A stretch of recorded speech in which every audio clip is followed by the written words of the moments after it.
मेहरापुर बदअमनी खिलाफ 9 कलाकनि खां जारी धरणो एसएसपी नौशर फिरोज जे हुकुम ते डीएसपी कंडेर अब्दुल मजीद वापरनि सां ॻाल्हियूं करे धरणो ख़त्म करायो। डीएसपी मेहरापुर जी ऑफिस में थियल ॻाल्हियुनि वक़्तु chairman town committee Haji Javed Ahmed Mahmood, दुकानदार यूनियन अॻुवाण ज़फ़र इक़बाल हैदरी, सरगर यूनियन जो सदस्य सोनार अब्दुल मजीद नज़ीर कंबो, सैयद मायो शाह, वापारी आशिक अली आरई, vice chairman town committee Mehrapur Ayub Kamboh, PP अॻुवाण मुख्तार नुनारी पिणु मौजूद हुआ। डीएसपी ऑफिस में दुआ ख़ैर पिणु घुरी वई, जंहिं बाद डीएसपी अब्दुल मजीद आरई धरणे में वेठल दुकानदारनि खे धरणो ख़त्म करण लाइ अपील करे शहर में अमन अमान मुकम्मल बहाल जी पक ॾिनी, जंहिं ते दुकानदारनि धरणो ख़त्म कयो। की तरफ से मैं आया हूँ, साहब ने भेजा मेरे को, साहब खुद जो मौजूद नहीं है, तो इंशाल्लाह अपना ताजर भाइयों से बातचीत हो गई है। कल का टाइम भी इसमें साहब ने रखा ऑफिस में 2:30 बजे का, तो जिसका कोई मसला हुआ इंशाल्लाह फुल हल किया जाएगा।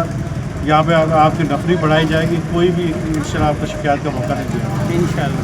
क्योंकि ऐसा जो ये डीएसपी के खिलाफ है, वो साहब का कल आएंगे तो आकर कहेंगे तो उनके खिलाफ भी एक्शन लिया जाएगा। सर जैसे आप कहेंगे वैसा और आपसे फुल ताउन किया जाएगा।